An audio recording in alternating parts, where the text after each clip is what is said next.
Oh, na me now. Oh, me na. Oh, me na na. Oh, me na. We na we. Oh, me na we. Oh, me na. Oh, me na na we. Oh, me. Oh, na we na we na we na we na we. Oh, we now. Hello there, and welcome to The High Ground, a Doof bonus content show. We're adventuring into the Dreamworks Shrek franchise. I'm your tortured gingerbread host, Reuben Morehouse. That's And I'm your swampy ogre host, Elliot Smelly at Diebold. Nice. Donkey! How was that? Beautiful. Good Loved enough. it. That was so good. All right, and that's... My and with single that, word. we're I here to finally talk about managed it. Shrek.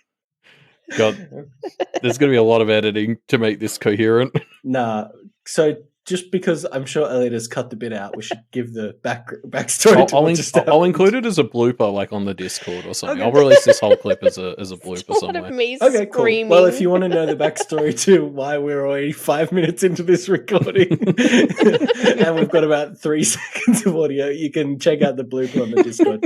Anyway, we're here to talk about Shrek, everybody. Shrek. It's a movie from 2001. It's actually just past the 20-year anniversary of Shrek coming out. Incredible. Which is wild. Yeah, absolutely wild. I mean, you know, it's Shrek, right? Like, it's. Is there a movie that is more of a living meme than this one? If so, I cannot think of it. Arguably, Shrek is love. either Shrek the is Star Wars life. prequels or the Sam Raimi Spider-Man films. True, they're big meme movies too. All from around the same period, it's worth pointing out. There was something about the early 2000s that just broke everyone. Yeah, I mean, I guess it's just like a formative period for people that are now becoming the champions of meme culture on the internet, I suppose. Yeah, the right demographic, like people roughly our age. Mm. I think there is also, though, like a certain corniness to movies from this period. Like you compare it to some of the more gritty stuff. Like the movies that are getting memed at the moment are the like sillier, more lighthearted ones. A little bit self-aware, though. Yeah. But so, what should we talk about for this film? It's really good. It held up even better than I expected. Yeah, it did, didn't it? I want to. Oh, actually, I mean, this is going to kind of be a bit of a wild one because, like, we're just going to go on a lot of tangents. I can already kind of predict. I know you two, I think, both have strong attachments to Shrek from your childhood. Is that correct? Yes. Yep. So we're probably going to go off on a bunch of tangents. And actually, over the course of this recording, I have a number of Shrek trivia questions that I'm going to ask you. Georgie, I don't think we're prepared for this, but Elliot said to me that you and he and your other family members, of course, had watched Shrek a lot of times, and he said that he could probably quote every single line from Shrek, and that inspired me to create. It's not all just quotes; it's a bunch of different trivia of varying difficulties, but I'm going to be tracking to see who has the most points at the end of the show. And of course, feel free to play along at home if you want to play along at home as well. We'll see how we go. I do want to clarify, That's a George, great that what I specifically said was that 10 years ago, I would have been very confident that I could like say every line from the movie in order. Now I'm like definitely a little bit more rusty, but it will be fun to see how much is still in there. Yeah, we will have to see. I have this memory, Elliot, of one of your friends from primary school having like some kind of like DVD, almost like a SingStar thing, where you actually did talk along to Shrek, and you just went through and you just spoke along, and his mum being like, "Oh, he's such a great actor," and of course our mum being like, "No, he's not." But it was just like you just spoke along to Shrek. SingStar, but you just spoke along to Shrek. Yeah, you just go like, "What are you doing in my swamp?" And just like the whole, I don't know if it went for the whole movie or just a few choice That is scenes. actually because it is worth pointing out that like that's a thing for Beat Saber. In Beat Saber, That's you what can I play was the just thinking. entire Shrek movie. Did you do that, Elliot? Did one of us do that? I can't remember. I got about 5 minutes in and then kind of quit. I think like to get the full 90 minutes in, I'd need to be doing it. Like I pitched it as a doof and chill thing one time where everybody else would just be doof and chilling and commentating like me and you doing the full 90-minute Beat Saber Shrek thing. Just as a side note, and maybe you want to cut this out, Elliot, I don't know. Would this be a good segment for All Backed Up to? What? Beat Saber and Shrek? Yeah, I don't know. Could be. Can we get someone to make a Beat Saber map of one of the audiobook chapters for Pale? Anyway. Sorry, yeah. Back on topic, sort of. Well, roughly. Were we on topic ever? On topic-ish. So the other thing, I mean, like, Shrek is so in the public consciousness. This was really exemplified to me. We obviously watched Shrek for this recording a few days ago all together. And like a day ago, just like a day after we had watched it, my brother-in-law sent me a meme of like, and it's the same meme that I think I shared to you all about a week ago of, it's like a, you know, it's a me, them kind of meme. And it's me and they're saying like, oh, I'm, you know, watching something about like the deconstruction of, you know, identities and blah, blah, blah, them, ... me, ... them. You're just watching Shrek again, right? Which is a classic meme. And then my brother-in-law sent it to me, and I was just kind of like, it's an example of how in the public consciousness Shrek is, right? Yeah. Yeah. Well, and we've actually struggled with some of our other high ground things to make sure we can all view them. Like, part of the reason Pirates of the Caribbean was our second franchise is because we knew we all had Disney Plus because of the Star Wars movies, and Pirates was on Disney Plus. When we went to look up where Shrek is, it's on every Everything. single streaming service in Australia. Yeah. It's on Netflix, it's on Amazon, it's on Stan, it's on Binge, it's on all Binge. of Like, them. it's Yeah. everywhere. It's in your mind. Also, can I just say, just a quick side, I fucking hate how Binge is named. I keep trying to look up if something's on Binge, and if you search like, is something on Binge, you just get articles about binging that show. It's a shit service It's dumb. name. You want to use Just Watch, Elliot. Just Watch is a great service that I do use Just Watch, but I don't want to have to Google. I don't want to have to do that extra step again. There, sometimes I just want to Google it, like, because I want to see when stuff is coming as well. Yes, that's like true. if you Google like, a you good know, point. when is season 6 of Superstore coming to Netflix Australia, you'll get articles saying, oh, it'll probably arrive in May. When is season 6 of Superstore coming? They don't know, but it's on Binge. Damn it. I just finished it. So, fun fact, I spent a bit of time. I got to say, the wiki page for Shrek has some absolute gems because this movie has such a wild production. Here's a fun fact. I'm going to be dropping a few of these throughout. I've got a few kind of wiki pulls that are going to get dropped at certain points. Nicolas Cage was originally offered the role of Shrek, so that's already a fun fact in and of itself. But he turned it down. He turned it down because he didn't want to look like an ogre, which is, I don't know what that even means. See, okay, I was going to go for the very obvious Nicolas Cage turns down roles joke, but now I'm much more interested in pursuing this Nicolas Cage doesn't understand what animation is angle. Okay, so I mean, it sounds ridiculous, but he does say, the quote is, I feel like this is a later justification. Maybe he didn't realize that it was going to be animated or something. But later on he said, when you're drawn, in a way, it says more about how children are going to see you than anything else. And I so care about that. So that's fair. I mean, also DreamWorks is definitely the studio that has a lot of movies where they do, like, I'm thinking of, don't they have, is it Shark Tale, where the fish looks like Will Smith? Is that right? Yeah, maybe that's right. Is that DreamWorks? I guess it is. I think it is. Googling Shark Tale. It's not a very good surely. movie. I don't know much about it. Although, God, I'm looking at it now, and the fish does not look as much like Will Smith as I had in my head. I don't remember thinking that the fish looked like Will Smith. Yeah, that also stuck out to me as, like, that to me was the kind of thing of, like, is that true? I don't remember thinking it, but it feels like it could be true, so I just went along with He said it with a lot of certainty, and we just went, okay. I feel like I read it somewhere. Yeah.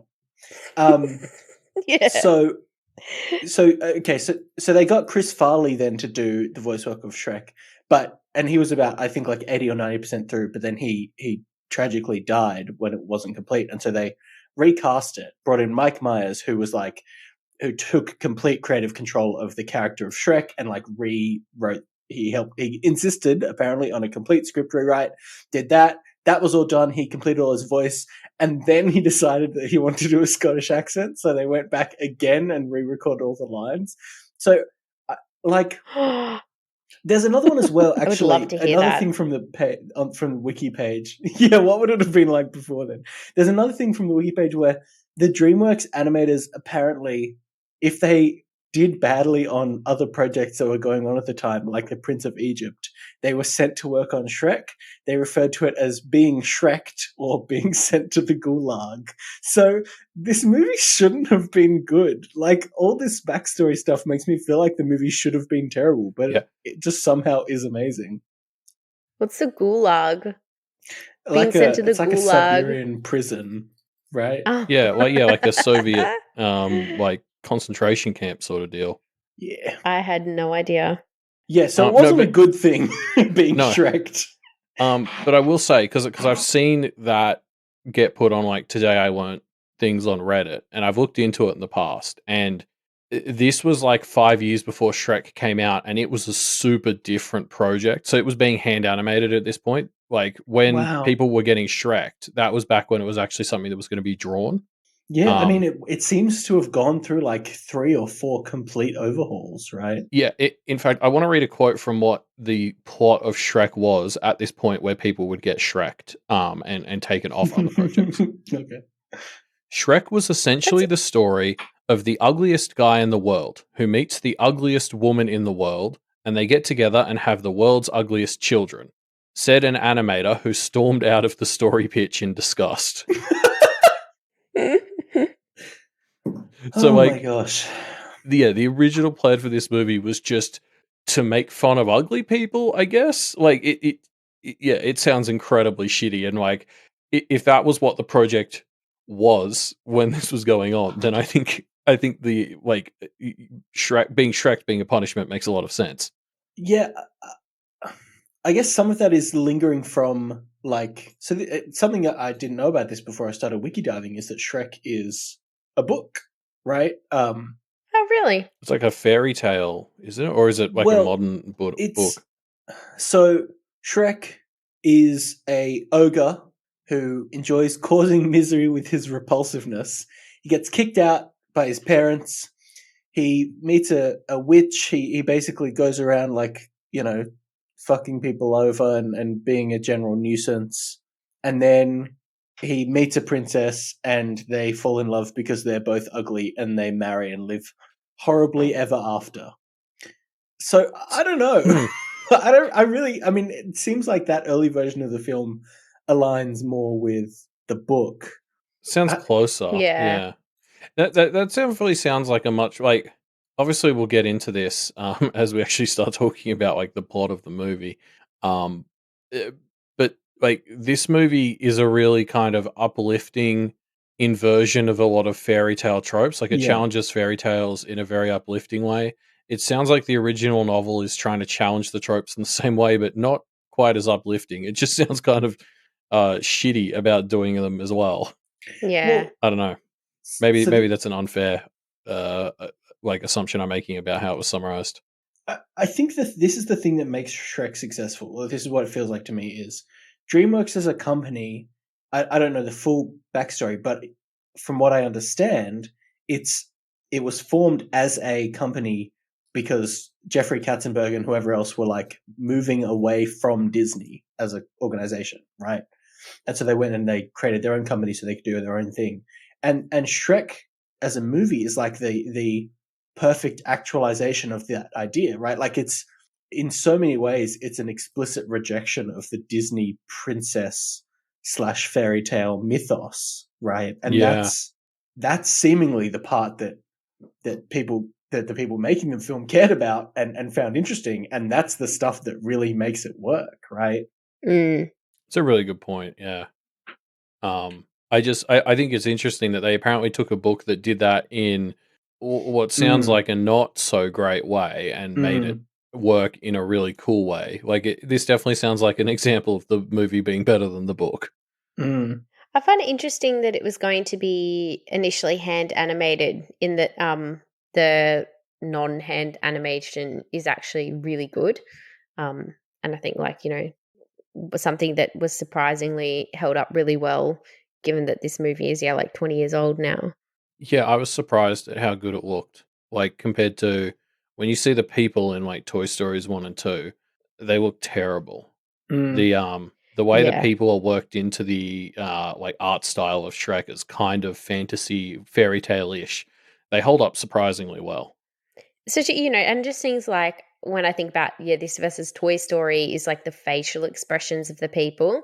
And Yeah. like there was one bit where I noticed like Farquaad's hair in the scene, like where, Shrek's like fighting all of the knights in Duloc. Like his hair, like you could see like the strands of his hair and it was like moving around in the wind. And I was like, wow, that's like really good animation. I hadn't really thought about the animation in Shrek before. Yeah, it really held up, didn't it? One other thing that's worth talking about before we dive in is I didn't know this until I was wiki diving after we'd watched the movie, but the script for this was partially written by Ted Elliott and Terry Rossio, who of course did the scripts for the good Pirates of the Caribbean films as well. So just kind of incidentally, The High Ground as a show has turned into us just tracking the careers of Ted Elliott and Terry Rossio, which I think is wonderful, and I think we should keep it going because they clearly are doing pretty well. Yeah. We should look up what else they've done.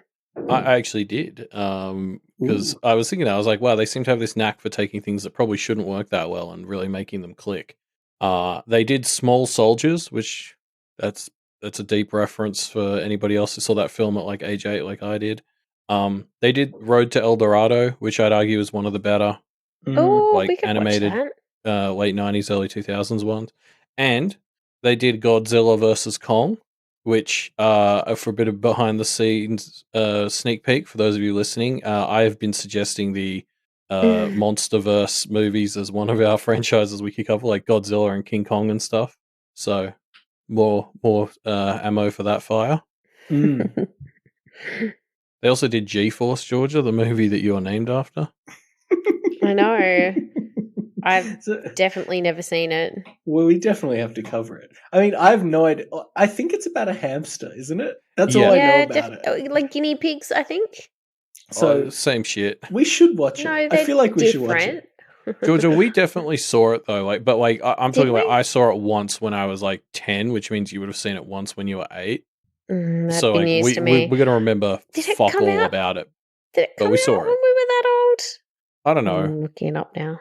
I don't believe you. Don't look up too much because I feel like seen G-Force. I feel like we should watch it and just go in completely blind, and who knows what the fuck is. It might. I mean, given the pedigree, it might just be like the best movie ever. It was 2009. Oh shit! That's really so recent. Yeah. Okay, am I thinking of something else then?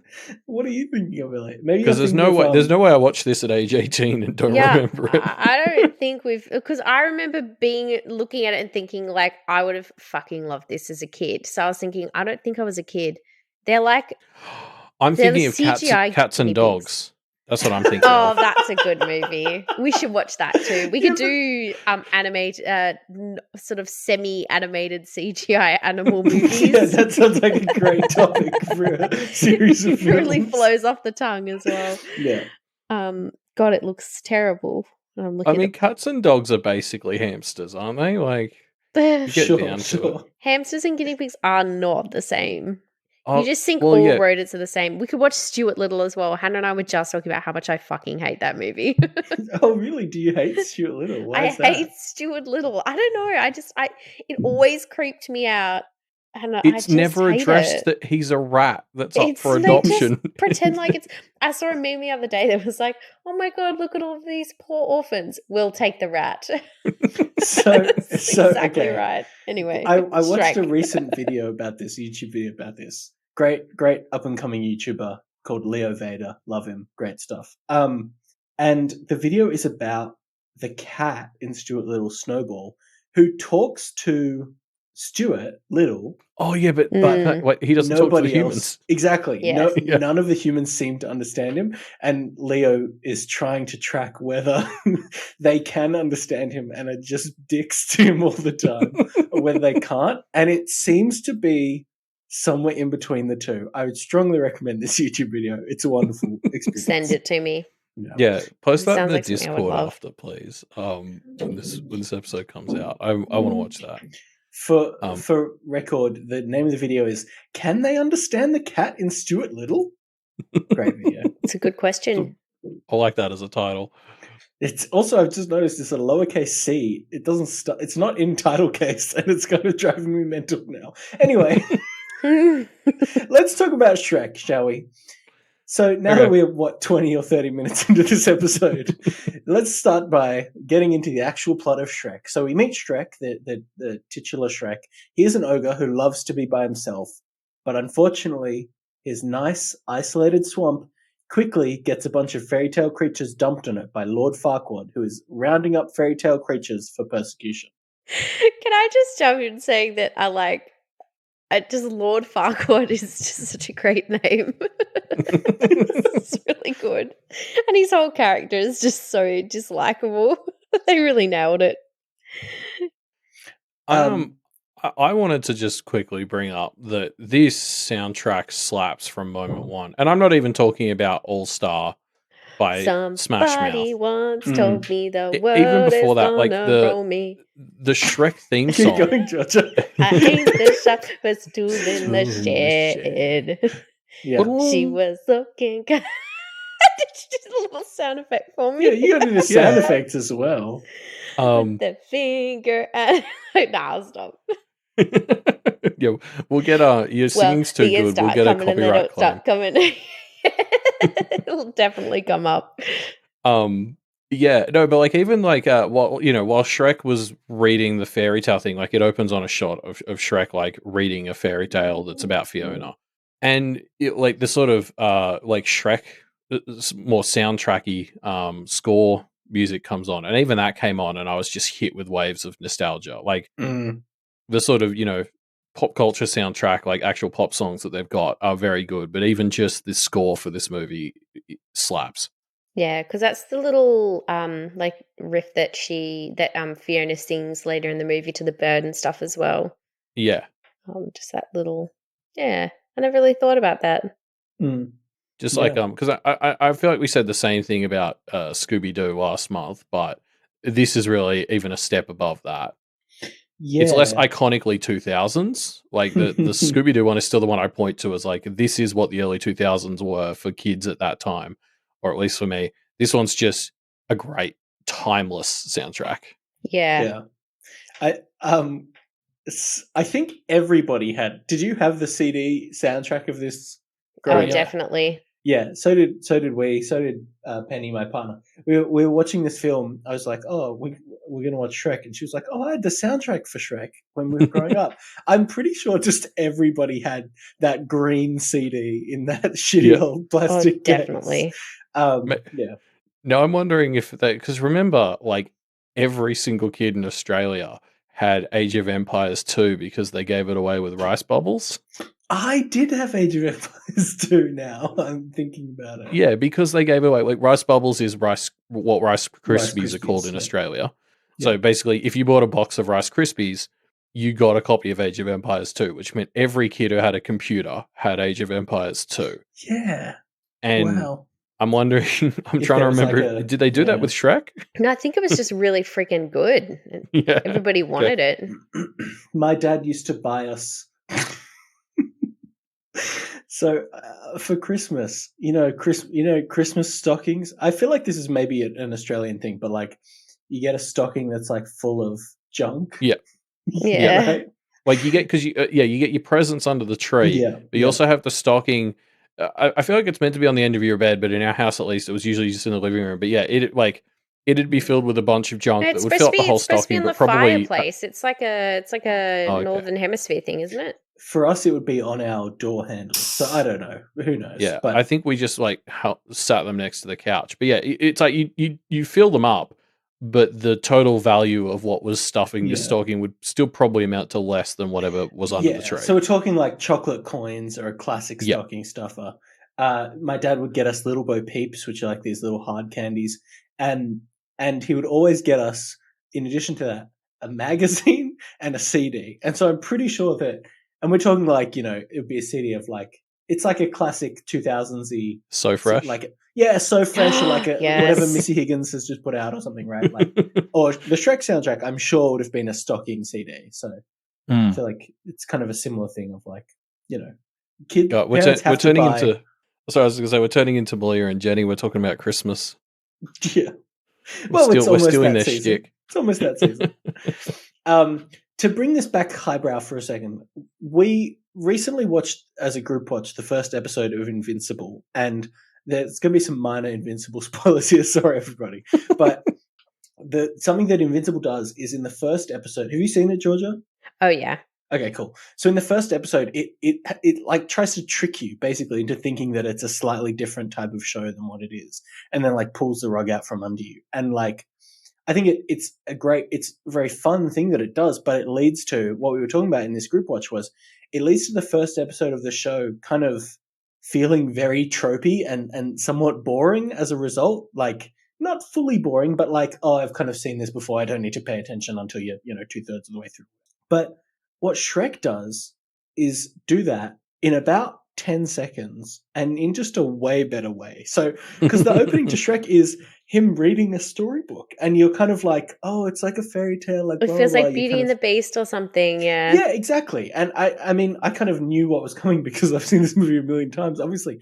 But looking at it again, I was just kind of like, this is that, but just like done a million times better. Because then he rips out the page and wipes his ass Yeah. with it. And it's just like, oh shit, this is just like immediately setting up, hey, fairy tales, we're like that, but a deconstruction, but with fart jokes and stuff. And you're like, Shrek is so efficient with your storytelling. I love it.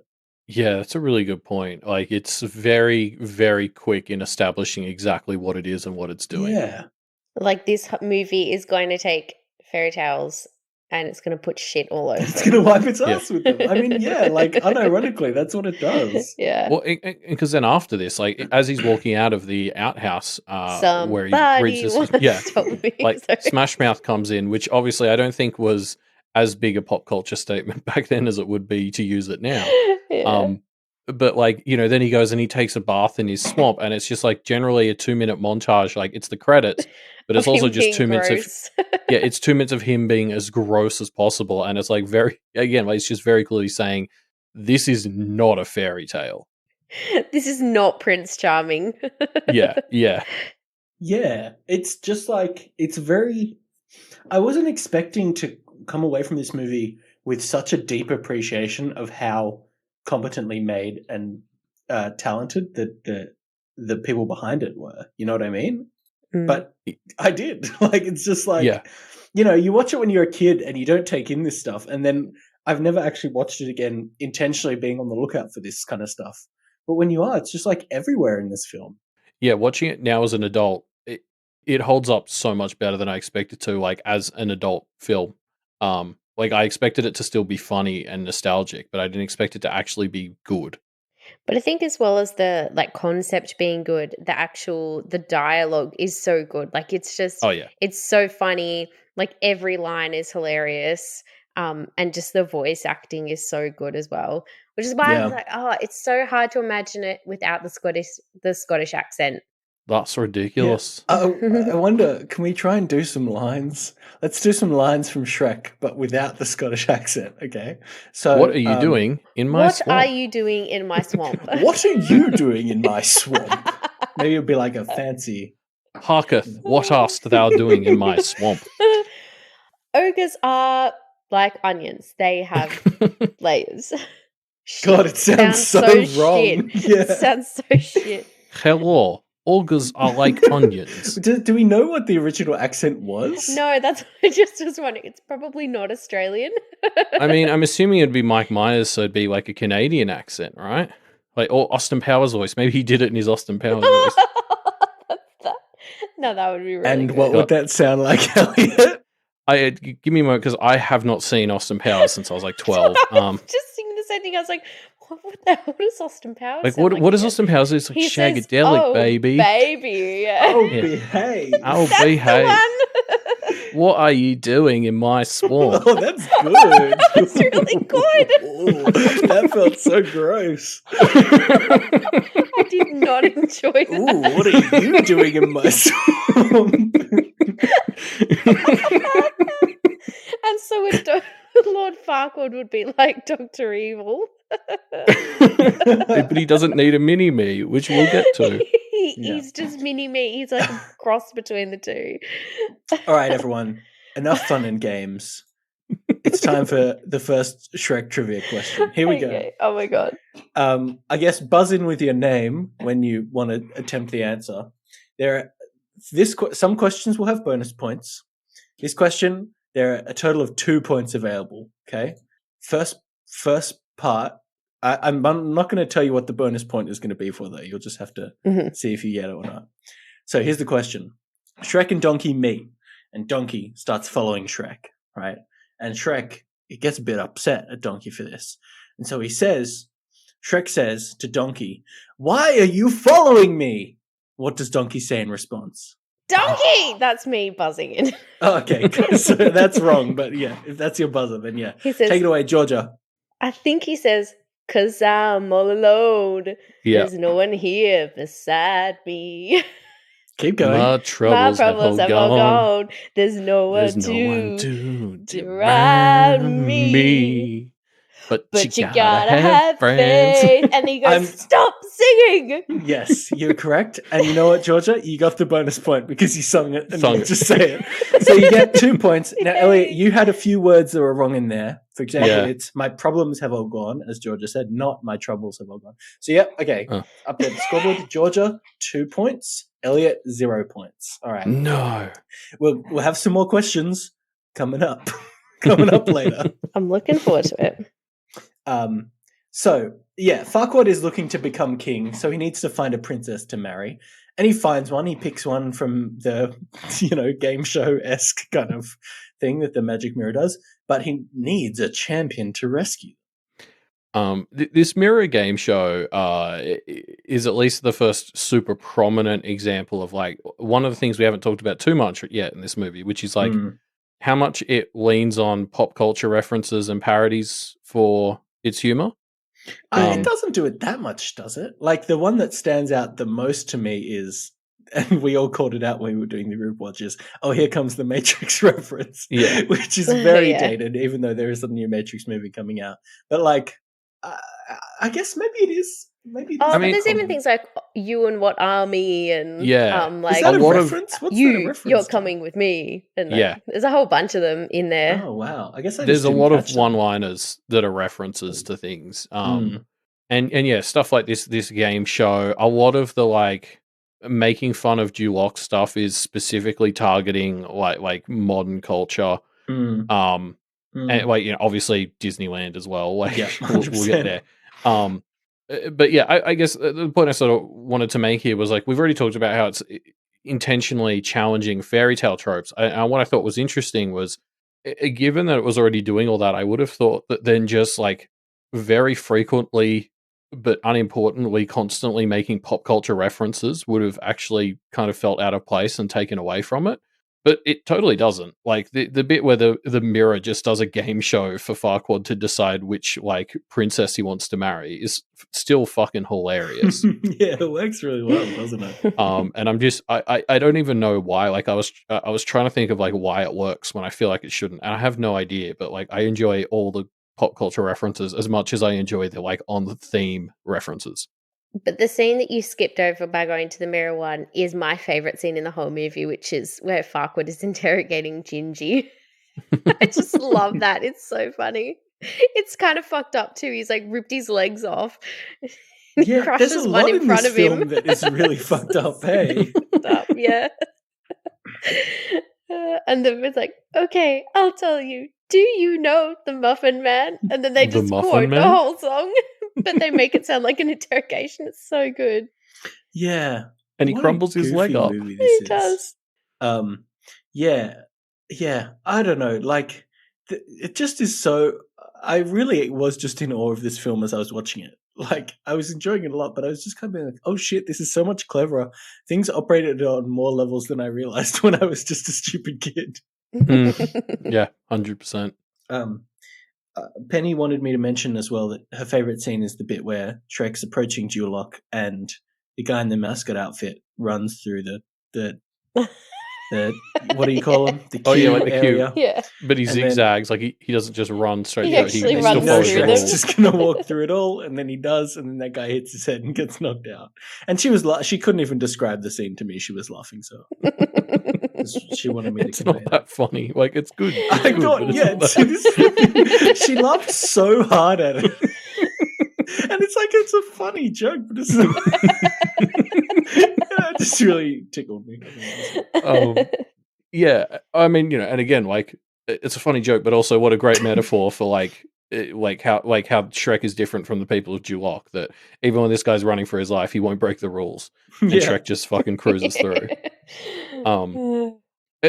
Something that I guess as we're talking about like Farquaad and his introduction, I already sort of made a mini me joke a minute ago, so this is very hypocritical of me to say, but the one thing that really did stand out to me is not working in this film on this watch is the whole message of this film is sort of accepting people who aren't conventionally attractive, and the differences are okay, and yet everyone in the movie openly mocks Farquaad for his height. Mhm.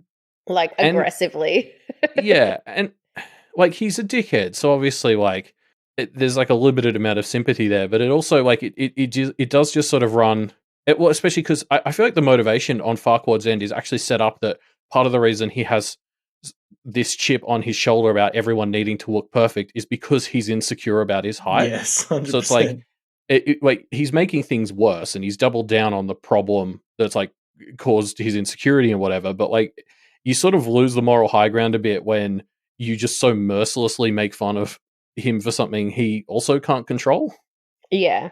It's very literally true. the one thing which stood out to me in this watch is like it's a bit weird. Especially given that, because then you could sit there and say, oh, but Farquaad's not a nice person. But like Shrek's not really a nice person either. So why do I side with Shrek? I'm not sure.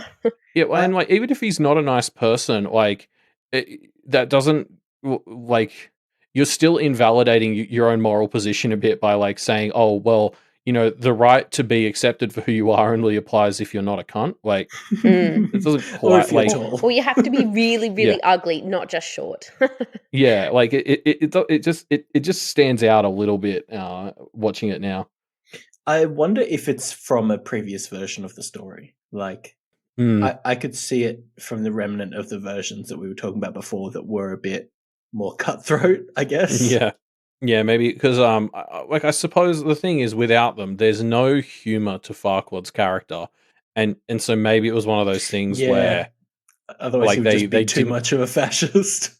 Yeah, they didn't have another angle, and so like there were probably a few writers who were like, "This isn't working," but then with time limits and budgets, it was sort of one of those situations where they're like, "Well, we don't have anything to replace it with, so it's staying in there."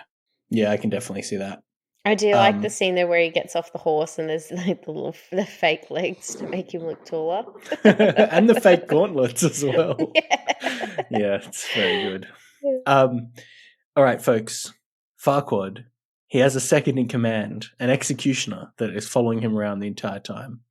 First part of the question, what is the name of this character? Is it Elliot? Bzz, bzz. Yep, I feel like it starts with an M. I want to say Milo. that is incorrect. Georgia? Damn it. Yeah, I have no idea. I don't know his name. Not big enough fans of Shrek, huh? Because Farquaad says it when you first meet this character. It is... Oh, no, wait. Thelonious! Yeah, it's Thelonious. Oh, shit! It's Thelonious, yeah. Georgia got in there first, I think. But don't worry, I think- Elliot. There are some I think she bonus beat me. points available. Okay, so the bonus points are what he, as far as I could tell, he only has 2 lines. What are those Number lines? 3. Choose number 3, my lord. Um, I don't know what the second one would be. he's in the end scene at the wedding, and because he's the one who writes "or" on the Yeah, he does. card at the end, but I don't know if he says anything there. Does he Does say anyone anything wanna to the go for gingerbread it? man? Huh? No, I can't think of what his other He line. has, maybe this doesn't quite count, but he has a line in the karaoke party post-credits scene. Oh. He sings Yeah. feelings. And I think that's all I could tell apart from the other one you mentioned. So I will give I'll give 1 point to Georgia for that and 1 point to Elliot. So, Yes, on Georgia, the you're on board. 3. Neck on Elliot, you're neck. on 1. All right, so Shrek defeats all of the other champions to a kick-ass song and agrees to rescue Fiona in exchange for Farquaad giving back his swamp. And we should talk about Dreamwork while we're here as well, because like you alluded to before, Elliot, it is like clearly an indictment of Disney. It's like Disneyland. It's very capitalist, almost fascist. Like it's so clean. It's so, it's about perfection. It's about conformity. I'd say openly fascist because they're literally evicting all of the fairy tale creatures for being different. Like, I'm not super like specific on my I might need to look up the definition of fascist, but I feel like that covers it. Like, Yeah, he's authoritarian. He's kicking out people who are different. That's got to count. Yeah, you're right. Something that I didn't notice on when I was younger, but noticed this time definitely, is in this scene when you're seeing the crowd, they are all white. There's not a non-white character in the crowd in Dreamwork that I saw, at least. Which again, I mean, gives strong fascist vibes, right? Yep. I don't know whether any of the fairy tale creatures were not white who were human. True. I mean, they're bit whitewashed all up. Yeah. Except for Donkey, of course. Well, but he's a donkey, right? So where do you draw the line there? But then there's he's like a grey donkey. there's like mice and wolves and stuff. Like, yeah, I don't know. And puppets. Who knows what? Yeah, most of them aren't human. They're non-human, to be fair. Right? Like, but I guess some of them are. You've got like the witches and stuff. So what do I know? Like Snow White, she wasn't even black. She was white. That's all I got. Boy. What? That's the only human character I can think of. Yeah, and she's true. literally called Snow White. Yeah, that's true. That's a good point. Yeah. So to be fair to the fairy tale creatures, maybe, there wasn't a lot of options. Yeah, and I guess maybe that's also a fair, like, a lot of these fairy tales are from an era of, for the people who were writing them were privileged, and that's why these stories have persisted, right? And so almost certainly the stories themselves are quite whitewashed. I don't know if that's an intentional thing in this film at least, but definitely plays into the themes as a whole, I think. Well, like, obviously a lot of them trace right back to like Grimm's fairy tales, which is medieval enough that like like the sort of the lifestyle of the people back then was pretty ethnically homogenous. Like, there wasn't as much travel and stuff back then. But like, this is less leaning into the Grimm stuff and much more the like Disney history, which is definitely the like kidified, whitewashed versions of these stories. Yeah. They've obviously been trying harder in recent times, but certainly not 2001. Yeah. What a great fight scene this is, though. It like is. the And whole good wrestling song. scene. It's just wonderful. And just the even the sort of plot twist with it of, him kind of basically just having a massive fight with them and then Farquaad being like, oh yeah, you'd actually be pretty good for the job. Here you go. And he's like, oh, Yeah. and he actually agrees to it. It's a great like storyline. It makes perfect, like it totally tracks with what all the characters want. It's just like a perfect extension of the story. Yeah. So yeah, Donkey and Shrek head to the castle and rescue Fiona after a brief encounter with a dragon who is very taken with Donkey. Mm-hmm. Something else that Penny noticed here was as you're getting towards, you've got this bit where you got a kind of a montage of Shrek and Donkey heading towards the castle, the castle. And there's a few scenes in it, like especially towards as you reach this like sulfury, hilly area, where it kind of looks like Pride Rock from Lion King. And I don't know if that was an intentional like visual allusion to the Disney films, but I could kind of see it. Yeah, I didn't notice that actually. To get all cinema sins for a second, Fiona, what's the deal with Fiona in this castle? Am I right? So, like, did Fiona's parents hire this dragon?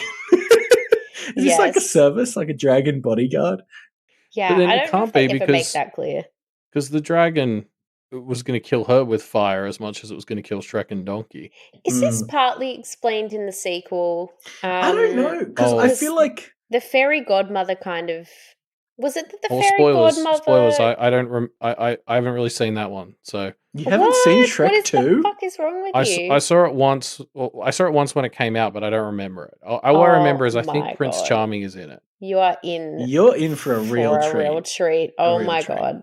But yeah, I Such guess a this is good something to movie. keep an eye on. I know I asked this question before, but neither of you have listened to any of the songs from Shrek the Musical, right? No. I would strongly recommend it. I think it's got some great songs in it. But Sorry, Reuben, but you know my policy on this. I don't listen to musical songs until I've seen the musical, and I have live to agree somewhere with where I that. never get to see musicals. I So went to see the Sydney production of Shrek the Musical. God, back when that could be done, which I guess would have been around So at least 2 years March ago. this year. No, because in Sydney we Oh, had right. we had a period where we had a lockdown, and then we had like 6 months where it was basically back to normal, and now we're back in hell again. So it was during that golden period. Great stuff. But yeah, this is something that they go into a bit more. There's a great song in there that is basically like tracking Fiona's life as she grew up in the castle, and it's wonderful. And it goes a lot more into the psyche of somebody who's been locked in a castle for whatever 20 years. Jeez, yeah. Does she get Uber Eats? Like, how does she get her food? Yeah, I don't know. The dragon just like chars things and spits them in her room or something. Yeah, I'm I don't just know. wondering if In the song, dragon she has has a like, hot plate, but that doesn't really explain what she ate, does it? I suppose maybe the dragon shared bits of meat with her. I don't know. Or there was like an exemption like- for Uber Eats people. I hate to say it, but maybe like presumably there are a bunch of knights coming to rescue her, getting Oh, caught by the yeah. dragon. Is that? Oh, I like that. Ooh, grim. I'm into it. Yeah, that's the Cannibal. best answer we've had. Yeah, Cannibal Fiona. I'm headcanoning it. Speaking of eating knights, as Shrek is rescuing Fiona, he passes by a cookbook that the dragon has that makes references to meals that you can eat by cooking knights. What's the name of the recipe that we see on the open book as they head through? It's going to Oh be my a pun goodness. involving a night. Like I'm thinking like nighttime snack or something. Yeah, Georgia? I didn't even. I don't think I've noticed that before. And you call yourself Shrek fans. You're Oh, both this, wrong. This pale quiz show section is going to be a sweet, sweet revenge. The answer is, and it's not really a pun. I didn't really get it, which is why it stood out to me. Nightly treats. I guess that's kind of a pun, but Yeah, I've never kind heard of. the phrase nightly treats before. No. I feel like mine Is was that a better. real phrase? Yeah, It would yours be. was. It would be a pun if anybody said that ever. Yeah, I don't know. So the dragon's been eating the people. Well, yes, Hmm. definitely. Do you And yeah, think cooking them she hot for shares? Fiona. Yeah, For maybe they Verona. share. I'm getting my wires crossed. Yeah. So yeah, anywho. So Fiona, Shrek, and Donkey start heading back to Duloc. They are bonding, they're learning about prejudice as they travel. It's great. And this is it's worth pointing out here. Donkey really is like the kids' movie character in this film, right? Like Donkey is the comedic relief, and he is here to keep the kids entertained. Because a lot of the jokes, Shrek does have some jokes, yes, but a lot less jokes. But a lot of them are like more adulty. So like here's an exchange from when they're rescuing Fiona. Donkey says, "Where is this fire-breathing demon anyway?" And Shrek says, "Inside, waiting for us to rescue her," which is a very good joke. Zinger. Mm. Yeah. Real zing. And Donkey's like, "Oh, Shrek," or whatever he says, But like, that's not I don't think the kids would cotton onto that if they're, not of a certain age. It's very like boomer humor vibes. But like, it makes me think, because, there's no donkey in the book, right? And I bet that in the early versions of the script, there probably wasn't a donkey. And it just kind of wouldn't work as a kid's movie. And I'm glad they added donkey, because he really adds a lot of levity to this. I think Yeah. Donkey is the best character. I love Donkey. He's just, that's so true. He totally lifts the mood. But he's just so nice as well. Like, and the only thing that really annoys me every time I watch this movie is like, Shrek is so mean to Donkey, and Donkey is like, the only, like, in Shrek, you as you start to find out, Shrek actually doesn't like being an outcast. Like, he doesn't feel like he deserves to be an outcast. Like, he didn't do anything wrong. He just looks different or whatever. And so he treats Donkey, who's the only person who's ever not done that to him, like shit constantly, just because he's kind of annoying. He's pretty annoying. And I'm like, oh, why? Like, I don't get it. He's so mean to Donkey. Like, Donkey's so lovely. Yeah, I mean, he obviously he wants to push someone like that away before they inevitably hurt him, because that's what he thinks is going to happen. Like, Yeah, that's blah true. blah. But yeah, no, it hurts to watch. Because I love, even like right at the start, I mean, we've already gone over the scene, but when they're first meeting and after he sung the little song, and he's just like, "What? Look at me. What am I?" And he's just like, really tall." And he's like, "No, I'm an he's ogre." so genuine. He's like, "Doesn't that bother you?" And he's just like, "Nope." And Shrek's like, "What the fuck?" But it's such a nice moment, and he just kind of goes, "Oh," and stops trying to shoo him away and just lets him trot along next to him. It's really sweet.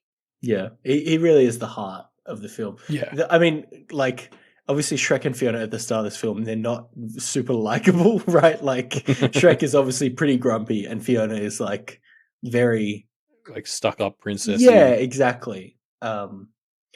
So Donkey really carries you through, I guess. Yeah, Yeah. he does have some lines which are a bit more intellectual, but like, you're right, like in terms of him feeling like the kids movie character, I feel like that's like the thing that really sells that is like he's the high energy one. And that's like 80% of comedy for kids under the age of 7 is just to be moving a lot and speaking loudly, and Donkey does that part really well too. He sure does. But yeah, he also gives like really good advice when, we're not quite up to it yet, but when he and Fiona talk, like before they get to Jewlock and stuff. Yeah, he's got some substance to him. There's a wiseness to that ass that is not that you wouldn't expect. So Elliot, at this point in the notes, it says you have to tell us the story. Staring at it. Oh, this just came up. A person in my life who I will not specify my relationship to them on air exactly, because that would make them easy to track down. Although, if anybody who's able to make that connection hears the story, they're going to know who it is anyway. Oh, well, anyway, point is, someone in my life who is a bit of an exaggerator, let's say, and they claim to be friends with Eddie Murphy, and have constantly said that next time we're all in the US, we should go to Eddie Murphy's place and have a barbecue in his backyard. Since I've known this person, he has traveled to America and to Los Angeles and San Francisco specifically with these people a number of times, and every time it hasn't worked out for some reason. Eddie has had to cancel last minute. Has he played into the ruse? He died. Like, has he been like, "Oh yeah, I've texted Eddie. Like, we're gonna go over to his place." Like, it's He's all legitimately. it's good to go. So I haven't been on any of these trips to America. All I know is that like, it's sort of like because some other people get like really excited, and then it's like a couple days before they leave, or like as they're getting over there, it's like, oh yeah, unfortunately he's off doing something, or like blah blah blah. Like there's some reason it can't happen, and it's just. Well, I mean, he's a very successful actor, so it's plausible. Yeah, I guess just knowing this person, it's not though. Fair enough. Anyway, so I feel like that story probably worked better for you too, because you know who I'm talking about, and in the context probably makes it more hilarious that he does this. But yeah, I essentially have this person in my life who seems to have committed to this bit of pretending to know Eddie Murphy. And maybe I'm wrong. Maybe he does really know him, but it's not where my money's going. I'd be willing to bet a lot of money that he doesn't.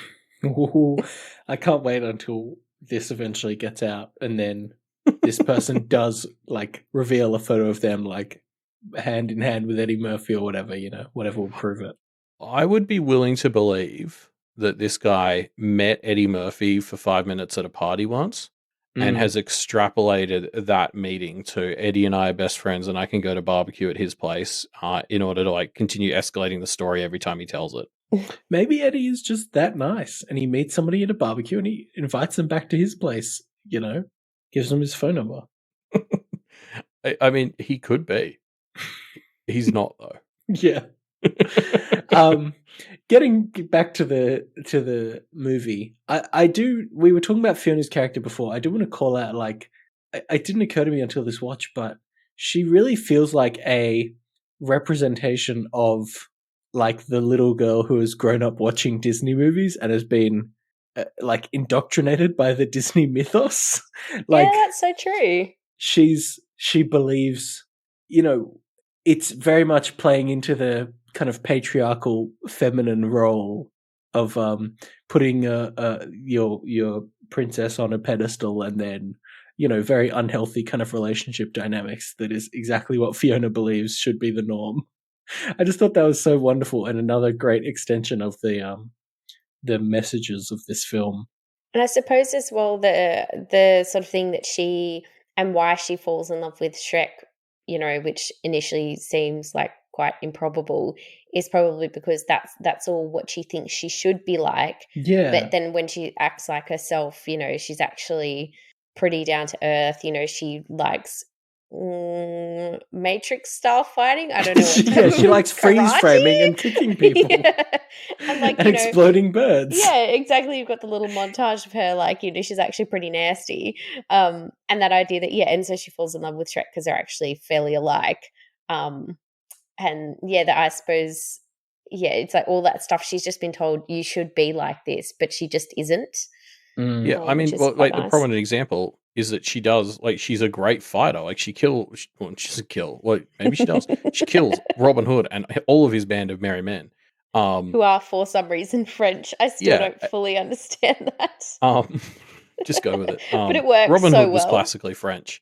Sherwood Forest is actually As you know, the down sheriff of just, Nottingham in France, just below the channel. Yeah, no, but like she can kick ass. Like there's basically every indication that she could have got out of that castle if she wanted to. She was staying there because she was waiting for her Prince Charming. Like she's somebody who absolutely has the potential to be her own person and has basically been indoctrinated into not doing that. And Shrek breaks that programming. And now this does get expanded on in the sequel, Elliot. So I really look forward to your you learning about that. Yeah, it's crazy to me that you haven't seen Shrek 2. That. So I have seen it, I just don't remember. I thought we grew up together. But that you haven't seen Shrek 2 as much as you've seen Shrek 1 is kind of wild to me. Because every time you watch Shrek 1, you're like, shit, I'm watching Shrek 2. Yeah. But we didn't have Shrek 2 on DVD. We 100% did. I've seen Shrek 2 probably more times than I've seen Shrek 1. Well, I must have missed that part. I don't know where I was for that. Yeah, Hannah and I just sat there and watched it together, apparently. Yeah, we should talk about... So we've referenced this fight scene that Fiona has where she beats up Robin Hood and all his merry men. And it's wonderful. It's another wonderful scene. But something that I really liked that I noticed is the music in this scene, the score is diegetic.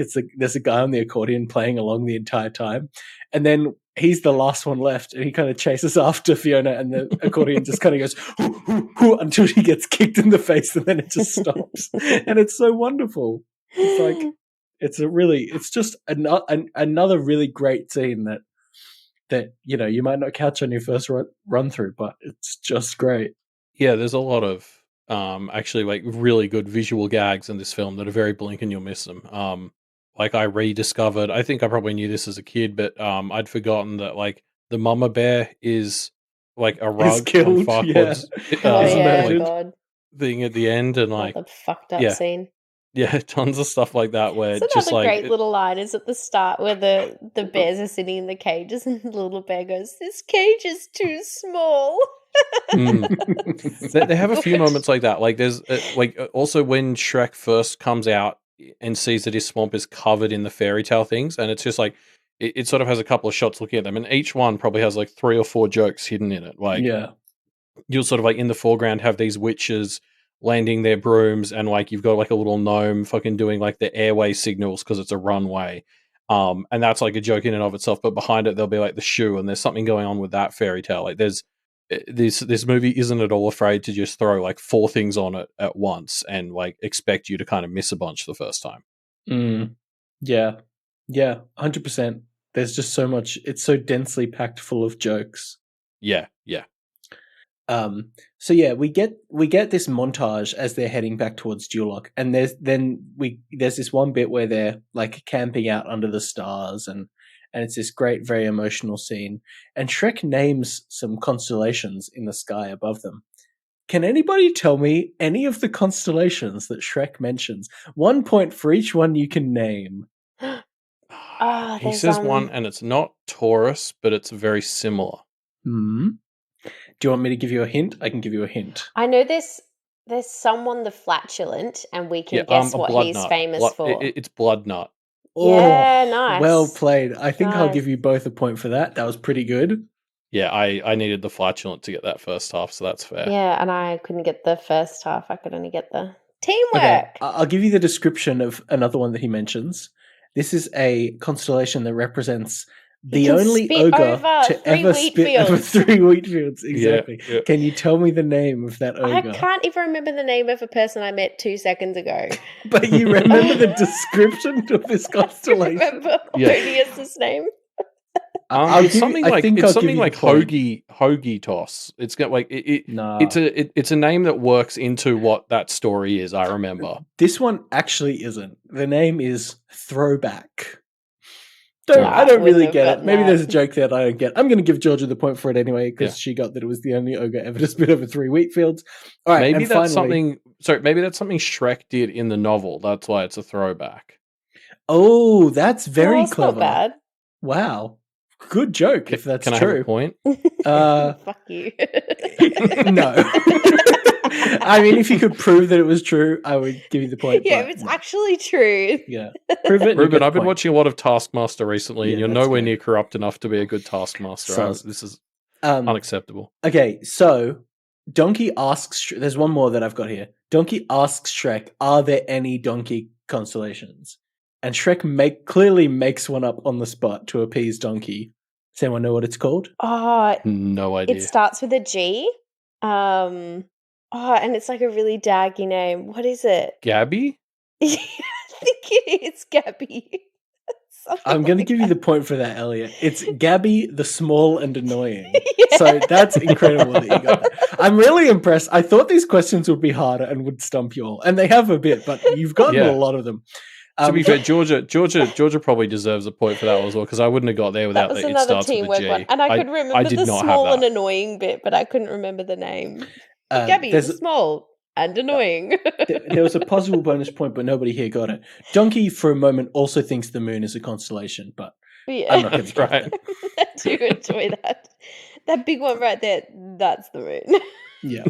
So yeah, good. as they near Duloc, the gang begins to dread their time coming to an end, and so despite the fact that they don't necessarily need to, they make camp in this old windmill one last time. And it leads to some pretty dramatic stuff. And I want to call this out actually because, like, this is Mike Myers in the lead, but, like, he really does really well in the dramatic bits of this role. Like, surprisingly well. Because he's, like, he's the straight man to Donkey most of the time. He's kind of got some more, like, sarcastic-y, humory lines, but he's very much so the serious one to Donkey. And it's just, like, it's weird. It is when you think about Mike Myers, yeah.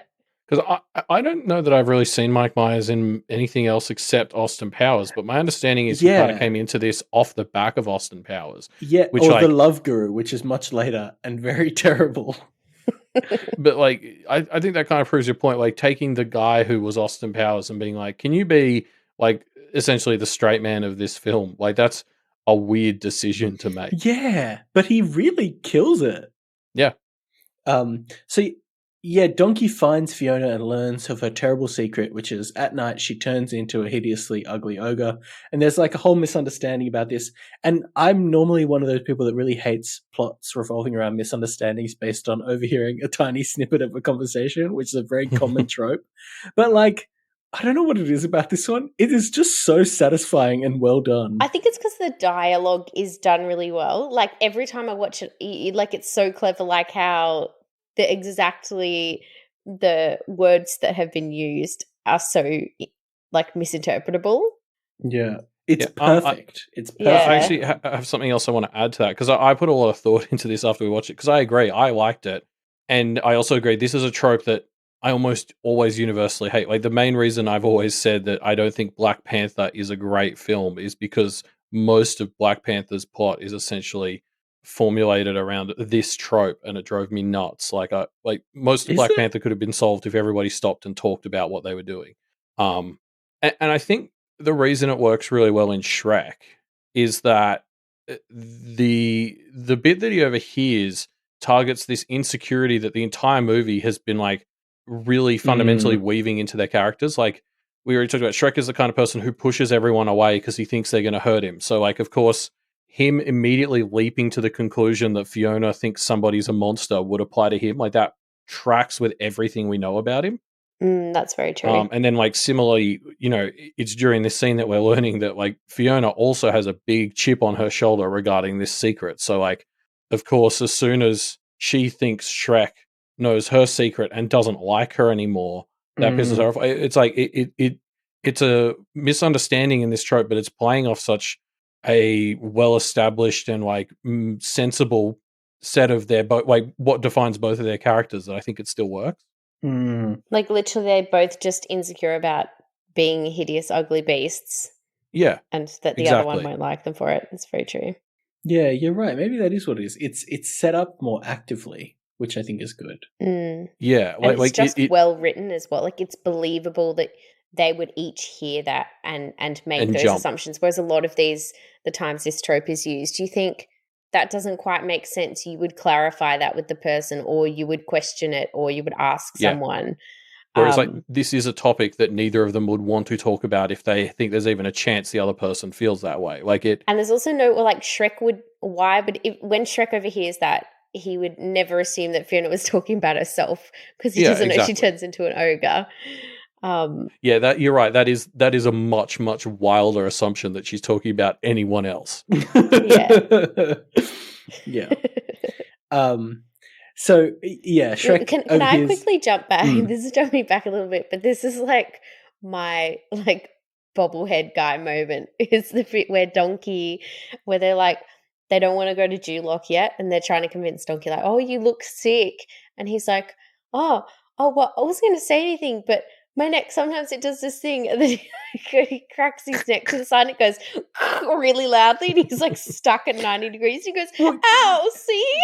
Yeah, he like slams his neck 90 degrees, and it's like so clearly at an ungodly angle. For some reason, that really gets me every time. It just makes me laugh so hard. And yeah, like this is not far from the cleverest joke in the film, but it really gets me. Well, and also neither of the other two actually address it. They just they're like, oh, good, he's acquiesced, and they ignore him.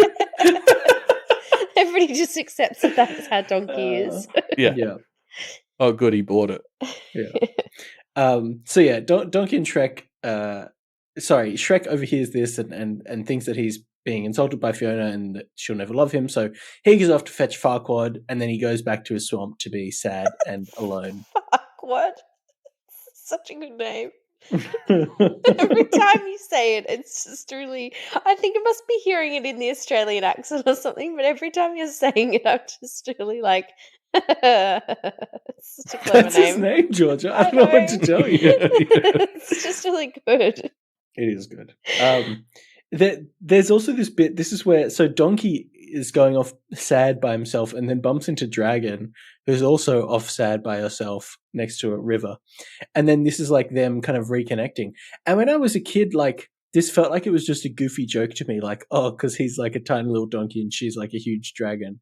That's funny. But it's obviously such a clear extension of the themes of the film of like, you know, not judging people by their appearance and like people can be worthy of love despite, you know, not necessarily thinking they'd be a good match or whatever. Like, I can't believe I must have been so stupid when I was young that went so over my head.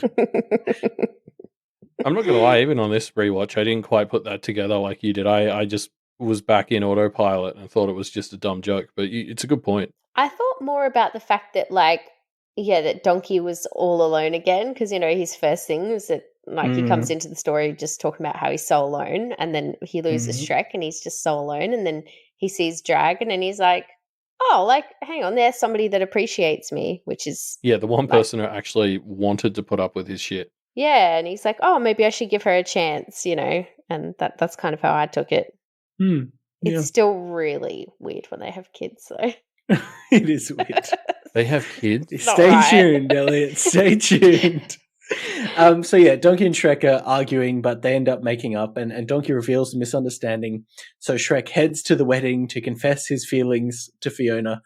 Again, such a good dramatic moment. Like, Mike Myers kills the voice acting here. Like, you feel him freak out when he's like, "Oh, I heard what you were saying about me, blah blah blah." Like, she called me a hideous ogre, and it just fucking lands. And I googled Mike Myers dramatic roles, and the top result on Google was he was number 1 on the top 10 comedic actors who failed in dramatic roles list. So, like, I guess he never did many more or didn't work in many more. Maybe it was just because he was voice acting in this one as opposed to, what do you call it?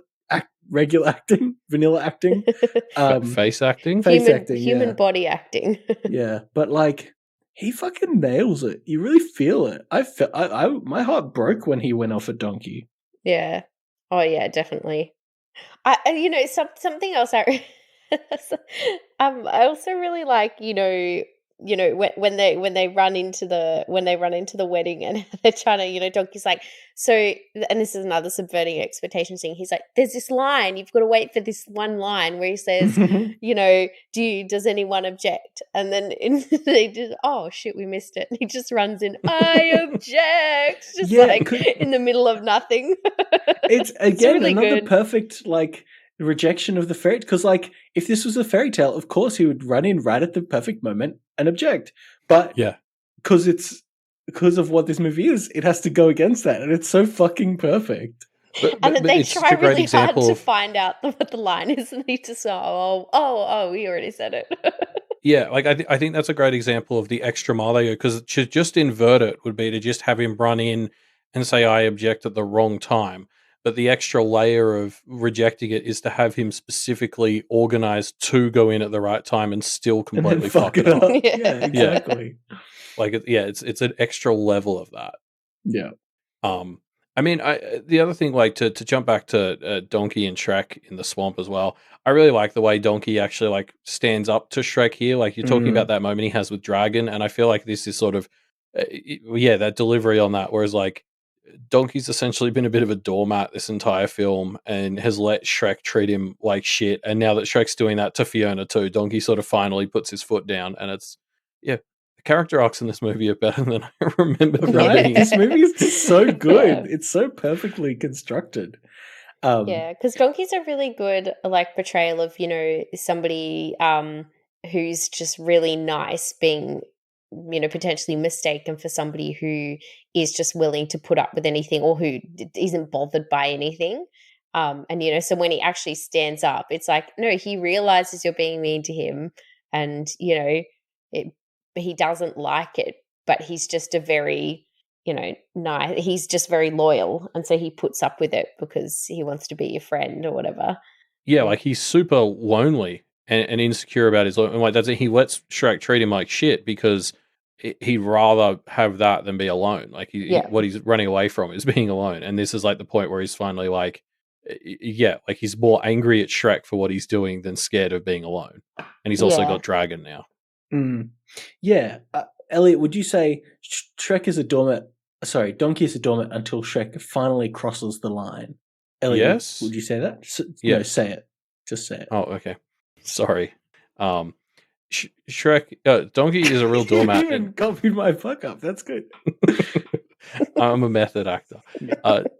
Donkey's a real doormat until Shrek finally crosses the line.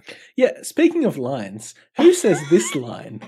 The line It's so organic. What a segue. The line is, "Oh, for the love of Pete." Shrek. Correct. But that's not worth any points unless you can tell me Shrek. which time. Unless you can tell me when Shrek says it. I think it's Isn't just that when before he when- runs in and says, when Donkey is like, oh, we already missed it.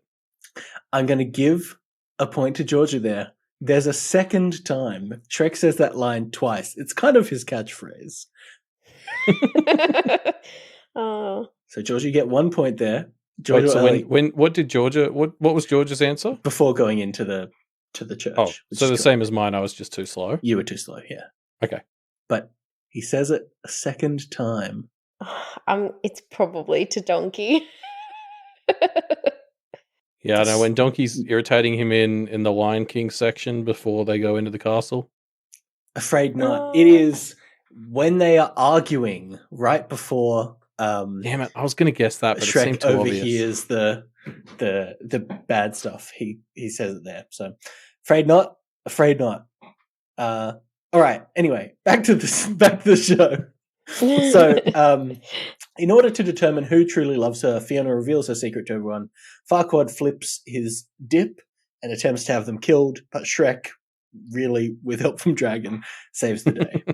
Mostly Dragon kind of carries the team. Yeah, it's all Dragon. Dragon just eats Farquaad, and then that like solves the problems. Although there's no explanation given as to what happens to the kingdom after that, right? Like, I was there's thinking no that. discussion of What succession. happens to Duloc? Yeah, well, because Farquaad's not a king; he's a lord, right? So is this like in the? I guess I don't want to get stupidly. I don't want to get into spoilers for the second movie here, Because some idiot hasn't seen it. yeah, Can't believe like, you haven't seen it. Is it ever mentioned? I guess we'll have to keep an eye out for it. Yeah, maybe that's only something that comes up in the wiki. That would be a very high ground franchise thing to do. Okay, yeah, let me look it up. It's probably in a video game or something. Duloc.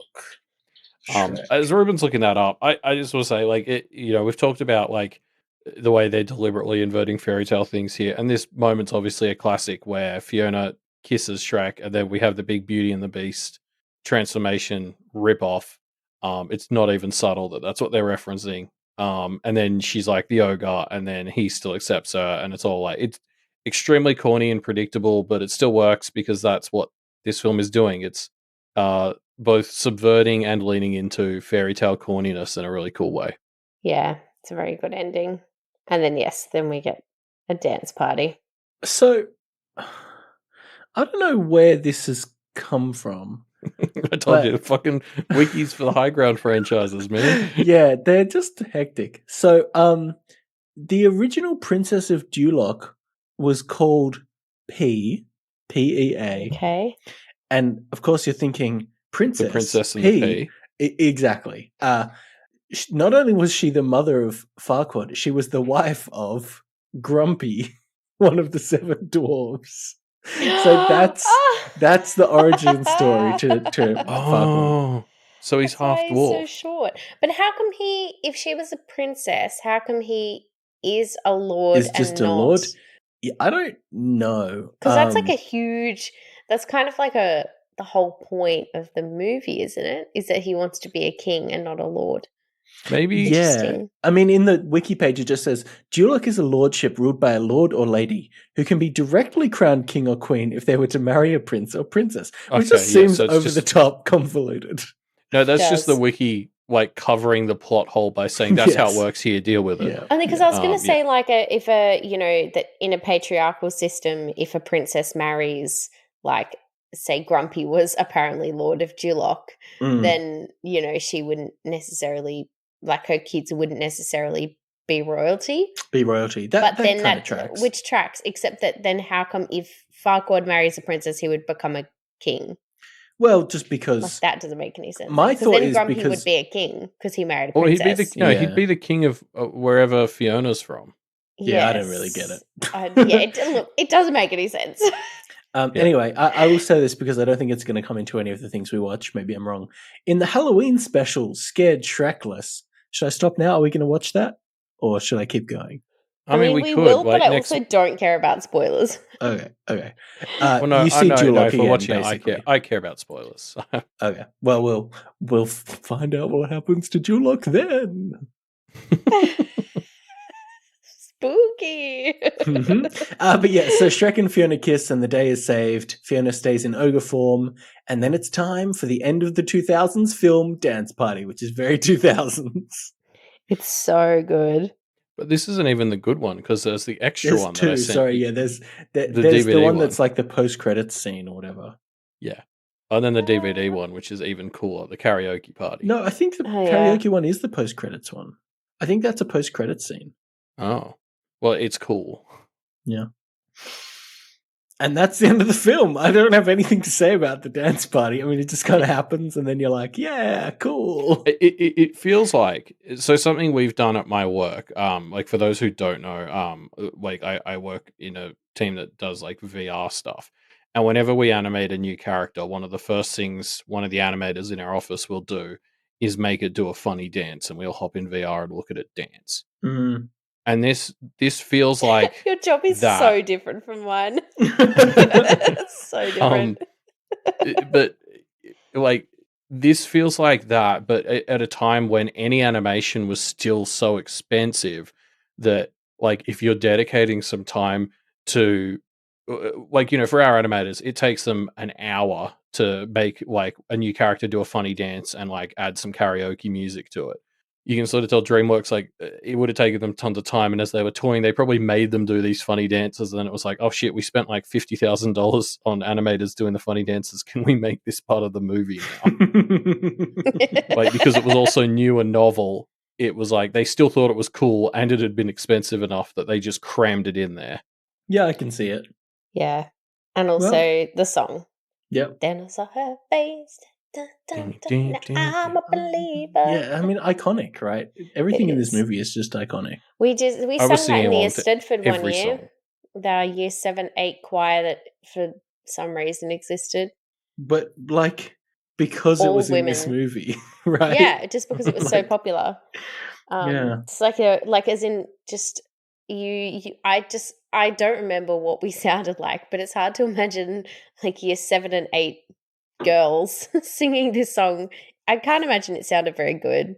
It doesn't really fit very well. Also, the teacher tried to get us to sing Then I Saw His Face, and it was like outrage. Oh. Everybody was like, no way.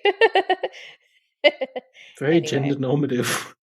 Yeah, it was. And she even said, she's like, you know, guys, this is an all-girls school. Like, sometimes there's already some rumors that, you know, this is like a lesbian school. And we were all like, I don't care. I'm not singing. Then I saw his So- face. It's Yeah, all so wrong. she thought that if you sang Then I Saw Her Face, the school would get a reputation. Yeah. And then if we sung Then I Saw His Face, that people would be like, That would fix I it, guess yeah. they're not Oh, lesbians. never mind. Oh, yeah. I thought they Never were mind. lesbians I had because heard they're some not. things about this school, but I guess not. Also, like, Straight as fuck. yeah, it was just so So defensively straight. yeah, Then it I was, saw his it face. was weird. Yeah. I guess toxic femininity is a thing. I guess Like, I'm even having one of those moments now where also- I'm actually I've sung that song, or you know, I've heard that song a lot growing up, and I can sing half of the words.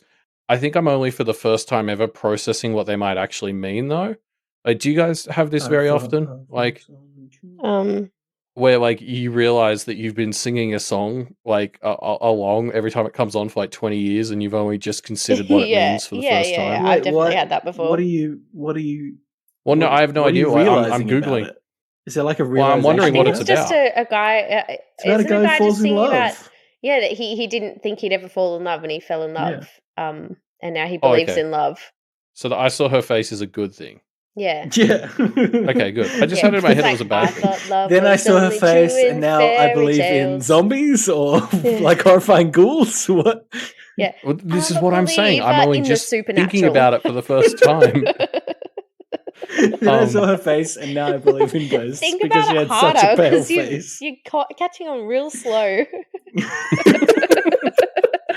It was only like 4 years ago, and I remember copping so much shit for this. I think it was when we were living together, Reuben, although you may not have been there for this incident. But somebody was cooking pancakes, and like 26-year-old me was like, oh shit, cakes that you cook in the pan. No, I was there for that. I was there. For Okay, you were that. there. Yeah. Fucking No, I blew feel my like everyone mind. goes through those. There are some of those things that everyone goes through. I heard Yeah. about somebody who recently found out that it was human being and not human being. I feel like everyone has these things Yeah. that they kind Yeah. of find out, right? Mine is so like doing an operation, and I kept hearing this word penectomy, which is obviously taking something out, and I didn't know what it was, so I just kept like, you know, when you just ignore it. I'm just like, I don't know what that word is, and then I go to my boss, I'm like, so. and Sorry, like, wait, hold on. To be clear, so if you're in surgery, doing a surgery, and you hear a word you don't know, the thing to do is just blow it off. Just freestyle. So the thing is, I think you want this thing, right? This is a scapulal, is that right? If it's important, they'll bring it up again. Like, can you pass me the thing to do that stuff? And you're like, I don't know what it's called. Can you pass me the forceps? We only have one. Yeah. I used to get into trouble when I was an intern. I'd be like, can I have the tweezers? They're like, they're not tweezers. It's like, you know what I mean, though. Yeah, and I'm like, I don't know what this penectomy thing is, because for some context, I'm currently working in a different field to what I normally work in. And and we're just like cutting out lots of bits. Like it's plastic surgery, so it's just like cutting out all lesions all over the place. So I'm like, and on the face, there's so many things. So there's all these weird names for different things that you do to the face, and I can't keep up. So I'm like, I don't know what this penectomy thing is. And then I'm going to my boss. I'm like, so we've taken the ear off. Like, what's that called? And she's like, that's the penectomy. And I was like, oh, and it's in front of so many people. I was like, yep. That makes a lot of sense, that because, you talk about the peener of the ear and stuff, and it was like one of those moments where it just hit me, and I was like, that's so obvious. Like, I am so dumb right now. It's just if you hadn't heard that before, Georgia, maybe you need a reverse penectomy. Well, then the next day I'm standing on the so we took wait, no, that's not the one I want. Hey, that works too. So the next morning, I was... No? Yeah, there it is. There it is. Oh, there we go. Thank you. Well, the next morning I was we took the right ear off, and I was standing on the right side of the bed, and I'm talking to the guy. I'm talking to the guy, and he's just like talking over the top of me and like ignoring me. And I was like, what the hell? And then I realized I'm just talking into the ear we've taken off. You couldn't fucking hear anything I was saying. And I told my boss, and she just couldn't stop laughing at me. She's like, God, you're funny. I was like, I'm like that really stupid registrar that you have, aren't I? I don't know what the operations are called, and I keep talking into people's ears that we've cut off. It's like that thing where, like, where there's the group of friends, and every group of friends has the dumb one, and if Joey. your group doesn't have the dumb one, it's because you're the dumb one. Like, I'm like the Joey, the Joey Tribbiani. It's like, oh. Yeah, he can't hear me because we cut off his ear yesterday. But don't get too down on yourself, Georgia, because you have won the Shrek trivia. The Shrek trivia. Yeah. I guess I got 1 point. No, you got 3 points, Elliot. So really? You really weren't keeping track. But Georgia has 6. But I'm gonna give one more question. Here you go. Oh, okay. Is it worth 4 points? It's not. It's only worth 1 point. But you can get some honor back. Yeah. Okay. This is finish this sorry, sentence. At what point did you think I had dignity? I don't need this. So this is a Fiona quote. She says, "When one lives alone, one has to donkey." Sorry, is that your answer or your buzzer? I don't understand. Yeah. Oh no, it was my answer. There's no limit on answers, so I'm just getting in early. I'm going to brute force this one. Okay, that's incorrect. So Fiona says, when one lives alone, one has to learn these kinds of things in case... There's an arrow in your butt. Oh, correct, Georgia. 1 point. I mean, there's an arrow in your ass, but I'll give you the point. That is also a line from the section that I performed in the Eisteddfod with my sister and my friend. So I know that bit too well. Well played. Because I played Shrek, so there was close. An arrow in my butt. Yep. Like I had a little costume, so there was a little arrow poking out of my The line pants. is, there's an arrow in your ass, but now I'm thinking that maybe you learned a slightly PG-fied version. We did. That's actually probably right. I don't think we said ass in the Armadale Eisteddfod. This is censorship, all right? This is un-American. Anyway, Georgia, you have won the day with 7 points. Elliot with a very dishonourable 3 points. And that ends out. Yeah, get rid of your green paint and your brown vest because you're not allowed to wear it anymore. So this isn't. I don't know what this is and why I'm bringing it up, but I'm sure that fits the bill for this show. So what an intro! I'm going to assume that you guys have both seen the Shrek is Love, Shrek is Life video. Yes. I can't find it anymore because I've looked for it multiple times over the last few years and I can't find it. Did I it actually leave found it the other internet? day. Can you send it to me? Um, I want to watch it again. I did. It has a bunch of slurs in it though that I didn't remember being in there. So that It's was a bit of a not- bummer. Really? Yeah. All I can remember is just being really disturbed in general Yeah, by the but like video. that's the funny disturbing part was just seriously undercut on this rewatch by realizing that it has Oh, so should I some just keep slurs in it it. in my mind as a Yeah, I think nice, you're better off funny memory? letting it live in the past and like whatever you've done to forget the bad parts. Yeah. Okay, Yeah, I'm I'll reading it now. keep it at that. Yikes. No. Anywho, that's the end of our show, folks. So thanks for joining us. Thanks for being a patron. And we'll be back for Elliot to watch Shrek 2 for the first time ever, which is kind of wild. Can't See what you believe think of that. it, Elliot. But I guess, Can't wait. you know, I thought for I now- knew you. Like I thought I this is thought going to I cause knew a you. rift in your relationship. Yeah. Who even is Um, Elliot Diebold? I don't know anymore. He hasn't even seen Shrek 2. The hell? Yeah, I'm equal. I'm sitting here equally baffled that apparently you and Ham watched it that many times and I missed them all. 'Cause Like, I could sing every song from that soundtrack as well. Now, I don't 'Cause, think like, that soundtrack was as popular, but there is, of course, the classic song that I'm not going to mention because it's a spoiler. okay. Oh yeah. I mean, there's so I'm just many thinking of classics. because okay, so tangent time. Like obviously, I was at our parents' the other day, Georgia, and like a dad referenced like Sunday barbecues with Merlin as like a thing that the family Yeah. should start doing again. Since we all might be living in the same city that- again. do soon. we need Why some would we go context on back that to one? watch Merlin again? That's Oh, so Merlin, stupid. Merlin, the TV show. I The thought you were the saying really BBC you were, shitty one. BBC one? Yeah. I thought you were saying you were having a barbecue with Merlin, and I No. didn't know what that But meant. it wasn't barbecues. It was always pesto, like pesto pasta Well- or pizzas. Well, okay. I mean that But like, that's yeah. fine because mum and dad's memory No, is but it was shocking. after Obviously, you left home. yeah, for that's the thing. sure. And so dad was like, "Oh, we can start doing that again." And I was like, "I would like to experience that for once," because you guys started doing it after I moved out and went to college. But you kind of been also doing all of your Shrek 2 viewing. Like, I'm wondering, did you start watching Shrek 2 when you were 16? When I was 16? No, I don't think Are you so. sure? Yes. Did I just mean, like no, always I'm leave not after sure. Shrek 1 and go play GameCube or something? Because I figured I'd have it to myself. Yeah, Like, I I'm don't trying know. to figure out Because how I could this could have also happened. like probably quote most of that movie as well, and like not saying we should definitely do trivia again, but by the sounds of it, I would probably win.